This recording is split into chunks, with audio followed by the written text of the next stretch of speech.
This is Justin Amazon on Thursday, September 20th, 2018. And I'm looking at the last couple of days here, just pointing out that remember the price we talked about, 1944? That was on my mind right at pre-market. I was looking for this thing to bump up against that and sell off, and it did. And then the rest of the day was chopping.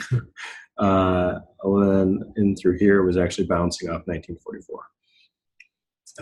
On the daily, we kind of have these alternating candles, which these four candles really reminded me of these four candles right here, especially because we had a bearish retest gap.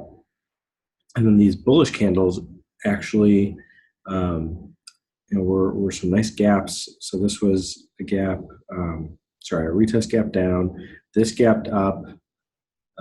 This one gapped up and then sold off. This one gapped up and ran up. It's similar here. Now we didn't have as much of a gap from was that Tuesday to Wednesday, but I did like how we were just alternating in the colors of the days and just kind of changing sentiment one day to the next. We're right around the 21 exponential, which is we were basically straddling that here. And if we can go sideways for a few more days, I mean, if this stays true to form, what we did back here, for tomorrow, we should see a gap up and it sell back down and then sideways for a few more days. That could totally happen again. And what's really interesting is we had we had been losing bullish momentum, actually probably dropped a little bit bearish and got the squeeze through here that ended up pushing up into another all-time high. Now we lost our bullish momentum a while ago, and we actually got bearish momentum. We haven't had, visibly bearish momentum since going way back, in here, going back to early April, late March, early April. We've had some squeezes since then, but this one has not formed a squeeze yet. And I haven't looked to see what the Bollinger Bands are doing, but it's just interesting to see where the momentum is at. So right now we're still underneath this gap. This is still, it's been retested, which is fine, and then it hasn't sold off, but if we haven't really closed the gap, I guess is what I'm saying, back up to this closing price. That'd be getting back up to around 1972.50. So if we actually open up there tomorrow, I would still expect to sell back down, similar to how this did. It is, I think it's triple witching where there's options expiration on the monthly and whatever else goes into that. But it just looks really, really similar to something that we've done before. Much smaller candle, indecisive candle, very small. And it was really actually hard to trade other than that open, hoping, I guess, that was going to play out. But there weren't any really significant candles saying, yeah, I'm the one to play, except for probably some of the candles up here. So this is breaking out in the day. Technically, this broke out, retested, stair step for, about 30 minutes here, then starts to break out. And then you get this inverted hammer, nice large upper wick, indecision, and then you actually wick down, and then you come down here and you break down from that. But you could have had a setup going bearish, like 1949 by, conservatively 1956, more aggressively 1953. So let's go with the 1953. That would have been $4. You got triggered in here. Let's see. Actually, you could have been triggered in here and then, or waited, because that happened, and then this is a retest, and then another rollover. But that's it. That's all you got is that rollover here. That doesn't even make it down to another low on the day.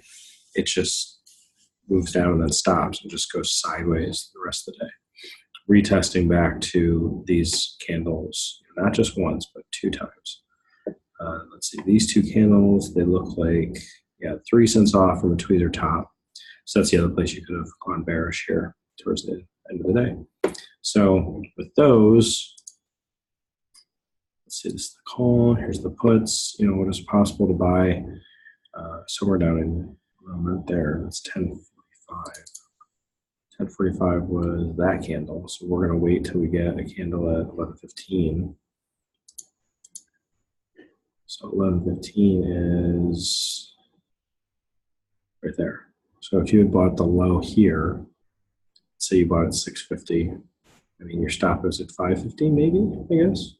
Wasn't even on the other side of the candle. And then you only got up, you didn't even get up 2R. So it was really hard to trade this bearish with options. And then as it's chopped around, I guess let's take a look at this one. That's towards the end of the day. So that's like this. I rallied from 4 up to 450. Again, not very much of a move. So something that just didn't really have much conviction. So once this rolled down from 1944, made these big candles, I'd be looking for something smaller. And you got some small candles here, but it really hasn't shown its cards what it's going to do. It started to here where it's like, okay, well, we've got a range bound here. So these candles then breaking out, making a new high in the day, retesting, that says, hey, we should go higher. And people were probably getting in bullish. Well, they were. They're buying all through here. And then sure enough, it doesn't work. It sells back down. So after seeing that not work or getting into this bearish, it's like it would have been hard to look for a trade setup in this, especially when it doesn't really move. Now, we did have some squeezes happen that didn't actually work. And so that's also interesting. So this was definitely a waiting day, very small day, kind of a triangle shaped day, similar to what we saw 2 days ago, yesterday. These 4 days have had, their own triangles that have moved certain ways. I mean, patterns altogether, but we had some of those here kind of connecting. I'm rethinking the high on this because that's harder to connect those. But this could be a really large wedge or symmetric triangle. And it's just a matter of waiting, just like it was done through all of this, lots of waiting. So if we can do that for a little while, a couple days, a week, there'll be enough momentum built up. You may get a squeeze back, and we could just be off to the races again. Yeah, I don't really have much of a look at the options, so just not too much to look at today. Let's see how things move tomorrow, and continue to take a look at what's happening on the intraday and the daily. Hope you enjoyed this video. This is Justin AMZN. Thanks.